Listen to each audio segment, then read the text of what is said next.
ఘోర వార్తాలోకంకు స్వాగతం.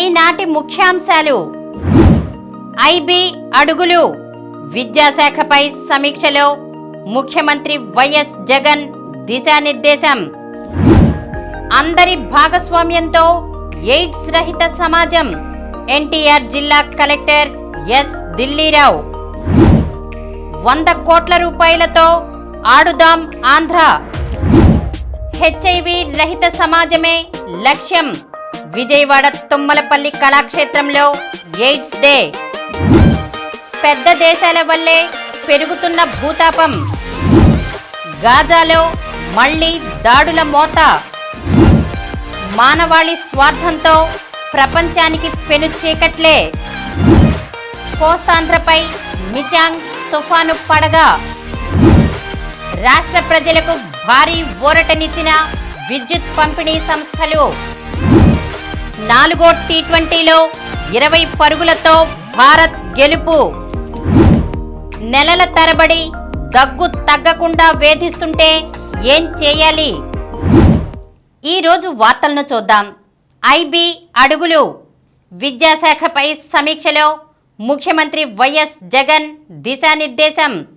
ప్రభుత్వ పాఠశాలల్లో చదువుకునే విద్యార్థులు అంతర్జాతీయంగా రాణించేందుకు అవసరమైన తర్ఫీదు స్కూళ్ల స్థాయి నుంచే అందించాలని ముఖ్యమంత్రి వైఎస్ జగన్మోహన్ రెడ్డి సూచించారు.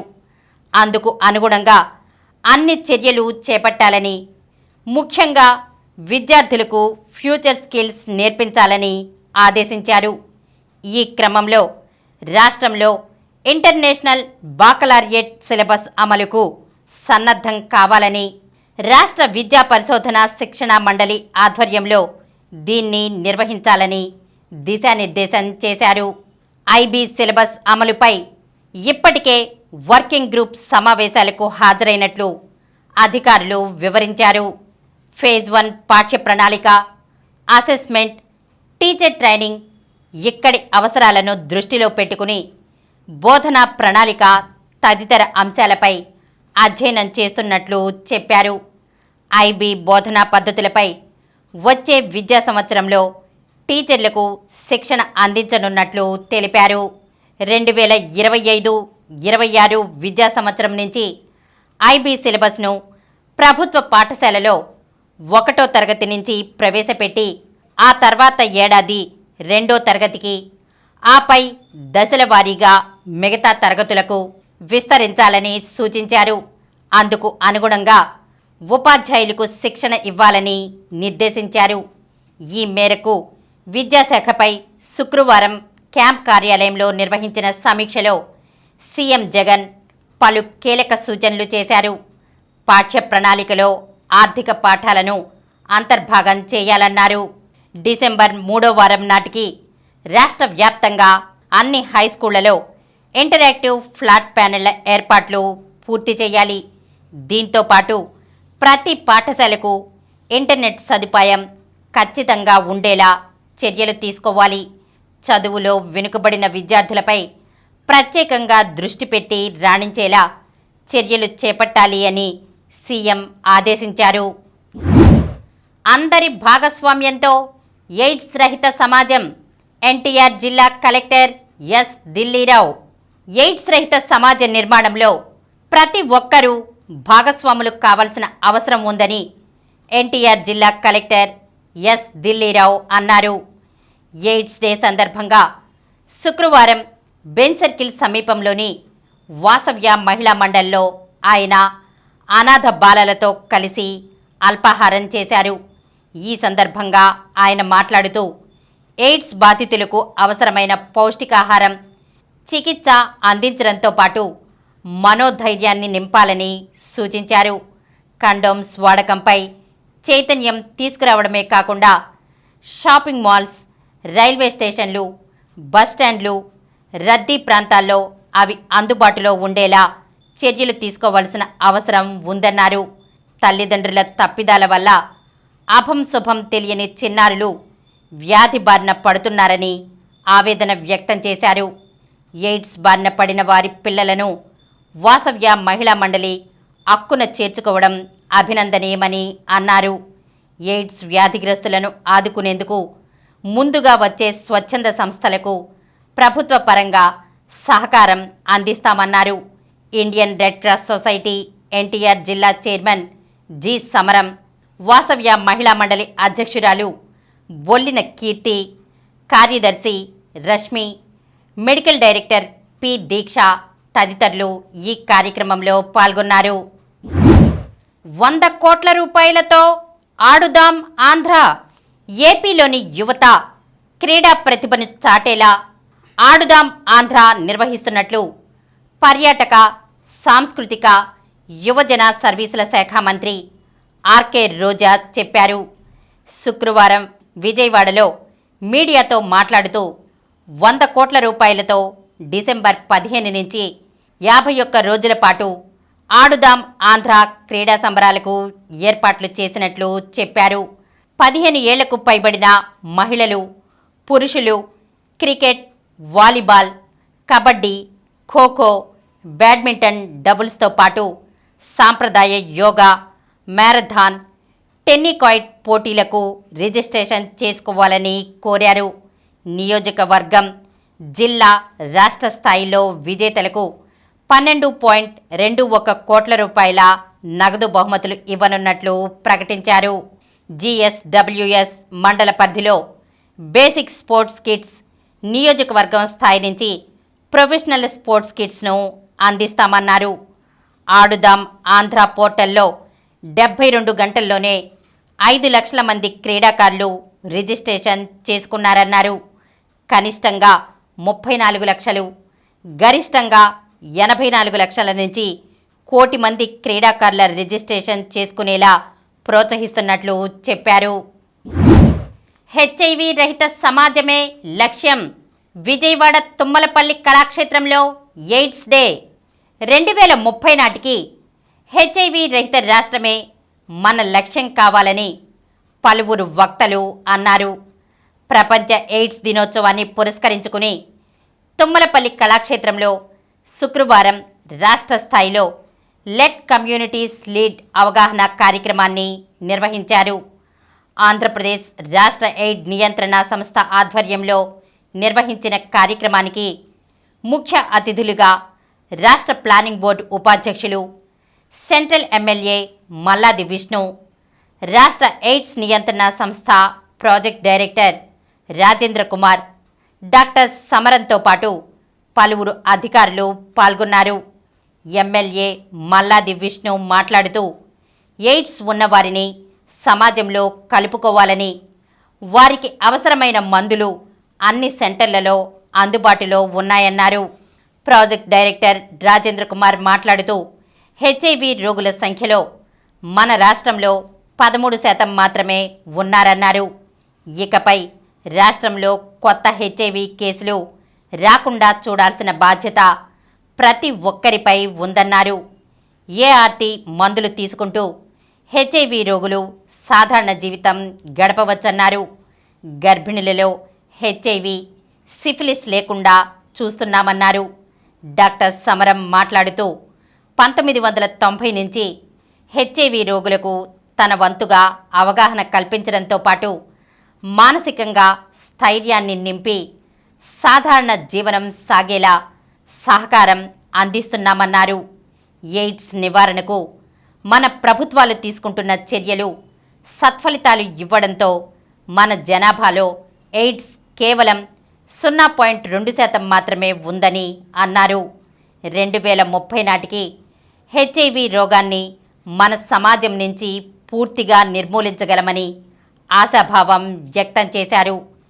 ఎయిడ్స్ ఉన్నవారిని సైతం కొన్ని జాగ్రత్తలు పాటిస్తూ వివాహం చేసుకోవచ్చని చెప్పారు.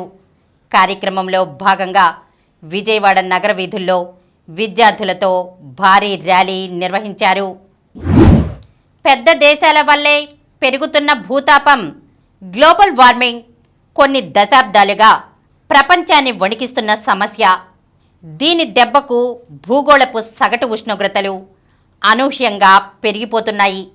అవి ఇంకో 1/2 డిగ్రీ మేరకు పెరిగినా సర్వ వినాశనం జరిగే పరిస్థితి. ప్రాణికోటి మనుగడకే పెను ముప్పు. ఈ ప్రమాదం ఎంతో దూరం కూడా లేదని ఐక్యరాజ్య సమితి ఇప్పటికే ఎన్నోసార్లు హెచ్చరించింది. అయినా పరిస్థితిలో పెద్దగా మెరుగుదల లేదు. ముఖ్యంగా గ్లోబల్ వార్మింగ్కు ప్రధాన కారణమైన గ్రీన్ హౌస్ వాయు ఉద్గారాలు ఏటికేడు పెరుగుతున్నాయే తప్ప తగ్గడం లేదు. అంతర్జాతీయ పర్యావరణ సదస్సుల్లో దీనిపై ఎంతగా ఆందోళన వ్యక్తమవుతున్నా అది మాటలకే పరిమితమవుతోంది. ఉద్గారాలకు ముక్కుతాడు వేస్తామన్న సంపన్న దేశాల వాగ్దానాలు నీటి మూటలే అవుతున్నాయి. తరచి చూస్తే గ్రీన్ హౌస్ వాయు ఉద్గారాల్లో సింహభాగం పెద్ద దేశాలదే. గ్రీన్ హౌస్ వాయువుల పరిమాణం ఎంతో తెలుసా? ఏకంగా 5,000 కోట్ల మెట్రిక్ టన్నులు. పర్యావరణ కాలుష్య కారకాల్లో అతి ముఖ్యమైనవి గ్రీన్ హౌస్ ఉద్గారాలే. భూగోళాన్ని వేడెక్కించడంలో కూడా వీటిదే ప్రధాన పాత్ర. ఇంతటి ప్రమాదకరమైన సమస్య విషయంలో మన నిర్లిప్త వైఖరికి ఏత ఏడాది గ్రీన్ హౌస్ వాయు ఉద్గారాల పరిమాణం మరో తాజా ఉదాహరణ మాత్రమే. ఈ విషయంలో సంపన్న దేశాల పాత్రే ఎక్కువ. గాజాలో మళ్లీ దాడుల మోత. వారం రోజుల విరమణకు తెరపడింది. గాజా స్ట్రిప్ మళ్లీ కాల్పులతో దద్దరిల్లుతోంది. విరామం అనంతరం ఇజ్రాయెల్ శుక్రవారం రెట్టించిన తీవ్రతతో మళ్లీ దాడులకు దిగింది. గాజాలోని పలు ప్రాంతాలపై క్షిపణులు, రాకెట్లు, బాంబులతో విరుచుకుపడింది. దాంతో ఖాన్ యూనిస్లో ఒక భారీ భవన సముదాయం నేలమట్టమైనట్లు తెలుస్తోంది. హమాద్లో కూడా ఒక అపార్ట్మెంట్పై క్షిపణుల వర్షం కురిసింది. దాడుల్లో కనీసం 109 మంది మరణించినట్లు హమాస్ ప్రకటించింది. దక్షిణ గాజాపై కూడా దాడులను ఉధృతం చేసేలా కనిపిస్తోంది. ఆ ప్రాంతాన్ని ఖాళీ చేయాలంటూ రోజంతా అక్కడ కరపత్రాలు జారవిడవడం దీన్ని బలపరుస్తోంది. అక్కడి ఖాన్ యూనిస్ తదితర ప్రాంతాలు ప్రమాదకరమైన యుద్ధక్షేత్రాలుగా మారాయని వాటిలో హెచ్చరించింది. యుద్ధ లక్ష్యాల సాధనకు పూర్తిగా కట్టుబడి ఉన్నాం. బందీలందరినీ విడిపించుకోవడం, హమాస్ను నిర్మూలించడం, గాజా మరెప్పుడూ ఇజ్రాయిల్కు ముప్పుగా మారకుండా కట్టుదిట్టమైన చర్యలు తీసుకునేదాకా సైనిక చర్య కొనసాగుతుంది అంటూ ఇజ్రాయెల్ ప్రధాని బెంజమిన్ నెతన్యాహు కార్యాలయం పేర్కొంది. మహిళా బందీలందరినీ వదిలేస్తామన్న ఒప్పంద వాగ్దానాన్ని హమాస్ ఉల్లంఘించడం వల్లే దాడులను తిరిగి మొదలుపెట్టాల్సి వచ్చిందని నెతన్యాహు అన్నారు. ఇజ్రాయిలే రక్తదాహంతో తమ ప్రతిపాదనలన్నింటినీ బుట్టదాఖలు చేసి దాడులకు దిగిందని హమాస్ ఆరోపించింది. మానవాళి స్వార్థంతో ప్రపంచానికి పెను చీకట్లే. గత శతాబ్ద కాలంలో జరిగిన పొరపాట్లను సరిచేసుకోవడానికి ప్రపంచానికి ఎక్కువ సమయం లేదని భారత ప్రధానమంత్రి నరేంద్ర మోదీ అన్నారు. కేవలం మన ప్రయోజనాలు మాత్రమే కాపాడుకోవాలన్న మానవాళి వైఖరి అంతిమంగా భూగోళాన్ని చీకట్లోకి నెట్టేస్తుందని స్పష్టం చేశారు. వాతావరణ మార్పులు, తద్వారా ప్రకృతి విపత్తులతో భూగోళానికి పెనుముప్పు పొంచి ఉందని, వాటి దుష్ఫలితాలు ఇప్పటికే కనిపిస్తున్నాయని చెప్పారు. ప్రపంచానికి సవాలు విసురుతున్న కర్బన ఉద్గారాలను ప్రజల భాగస్వామ్యం ద్వారా తగ్గించుకోవడానికి గ్రీన్ క్రెడిట్ ఇనిషియేటివ్ కార్యక్రమాన్ని ఆయన ప్రకటించారు. ఐక్యరాజ్య సమితి వాతావరణ సదస్సు COP33ని 2028లో భారత్లో నిర్వహిస్తామని ప్రతిపాదించారు. శుక్రవారం యుఏఈలోని దుబాయ్లో జరిగిన COP28లో ప్రధాని మోదీ ప్రసంగించారు. కాలుష్యం, విపత్తుల నుంచి భూగోళాన్ని కాపాడుకునే చర్యలను వెంటనే ప్రారంభించాలని ప్రపంచ దేశాలకు పిలుపునిచ్చారు. ఇందులో భాగంగా గ్రీన్ క్రెడిట్ ఇనిషియేటివ్ను ప్రస్తావించారు. వ్యాపారాత్మక ధోరణికి భిన్నంగా ప్రజా శ్రేయస్సే లక్ష్యంగా సాగే ఇందులో పాలు పంచుకోవాలని కోరారు. కోస్తాంధ్రపై మిచాంగ్ తుఫాను పడగా. బంగాళాఖాతంలో ఏర్పడనున్న తుఫాను కోస్తాంధ్రపై పడగ విప్పనుంది. రాయలసీమలోనూ పెను ప్రభావం చూపనుంది. దీంతో రాష్ట్ర ప్రభుత్వం అప్రమత్తమైంది. పరిస్థితిని నిరంతరం సమీక్షిస్తోంది.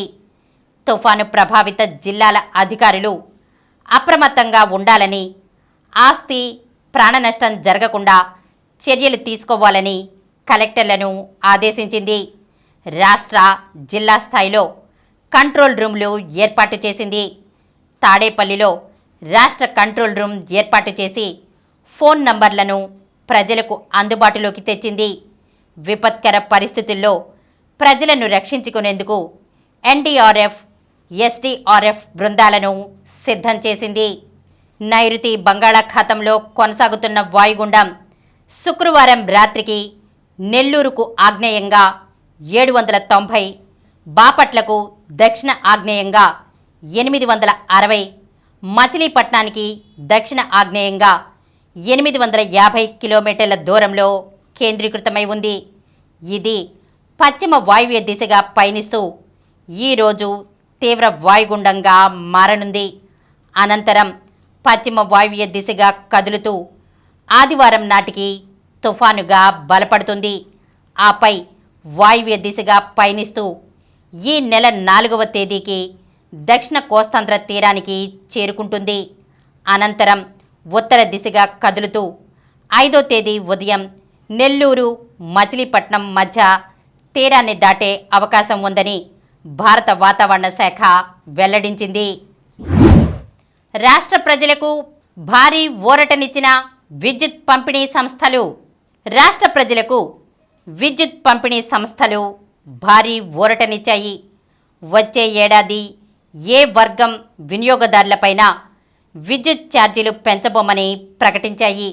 13,878.11 కోట్ల రూపాయలు రెవెన్యూ లోటు ఉన్నప్పటికీ ఛార్జీల భారం వేయబోమని స్పష్టం చేశాయి.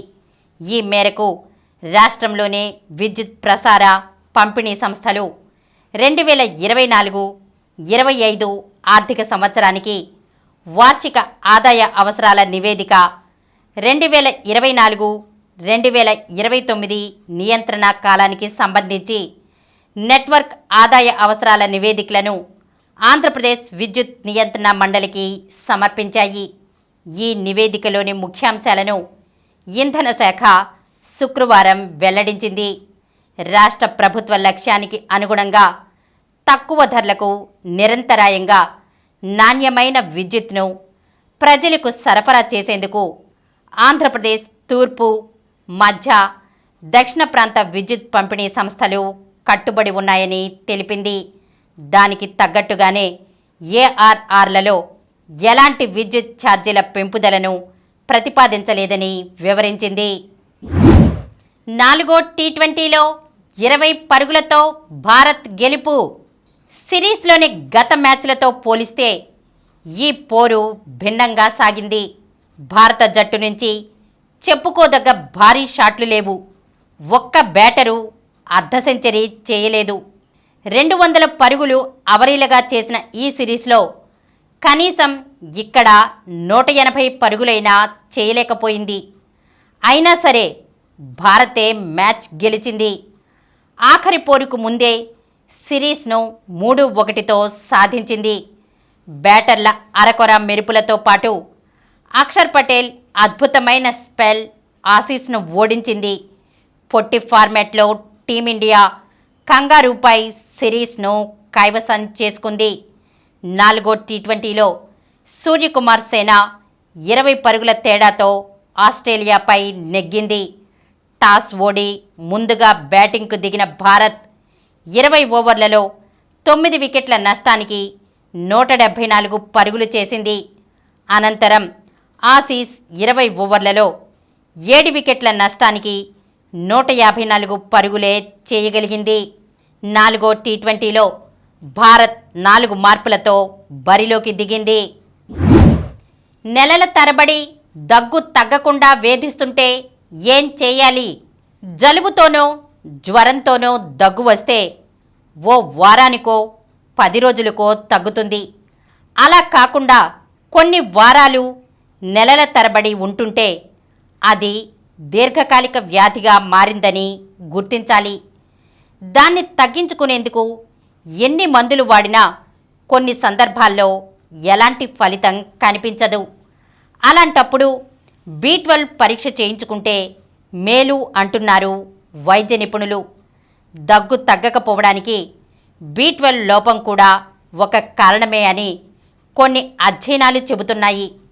ఇది లోపించడం వల్ల దగ్గుతో పాటు చర్మం పాలిపోవడం, డిప్రెషన్, తరచూ తలనొప్పి, కండరాలు పట్టేయడం వంటి లక్షణాలు కూడా కనిపిస్తాయి.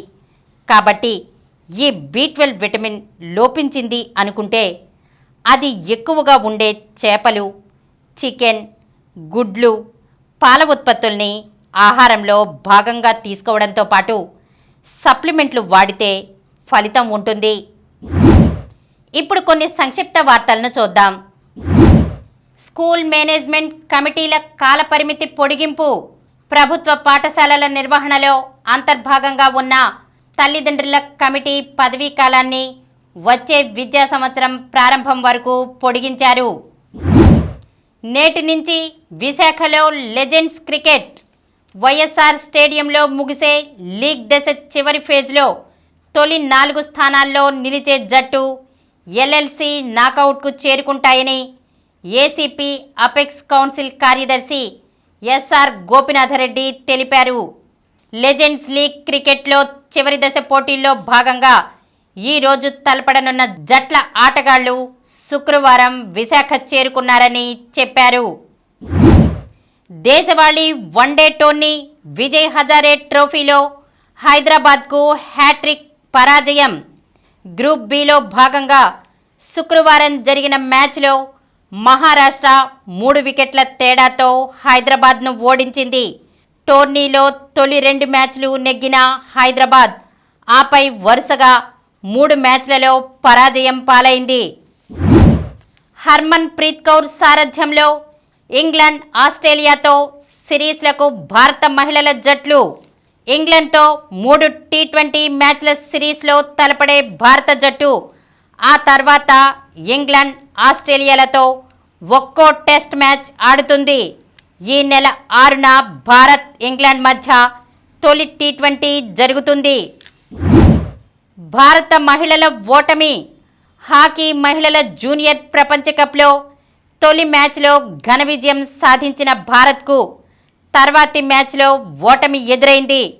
టోర్నీ రెండో పోరులో జర్మనీ 4-3 గోల్స్ తేడాతో భారత మహిళల జట్టును ఓడించింది. సెమీస్లో Priyanshu. Syed Modi international badminton tournament పురుషుల సింగిల్స్లో భారత ఆటగాడు ప్రియాన్షు రజావత్ సెమీఫైనల్లోకి ప్రవేశించాడు.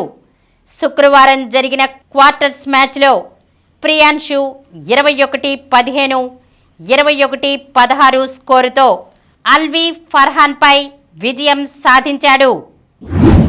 మరిన్ని వార్తా విశేషాలతో రేపటి గోరా వార్తాలోకంలో కలుద్దాం.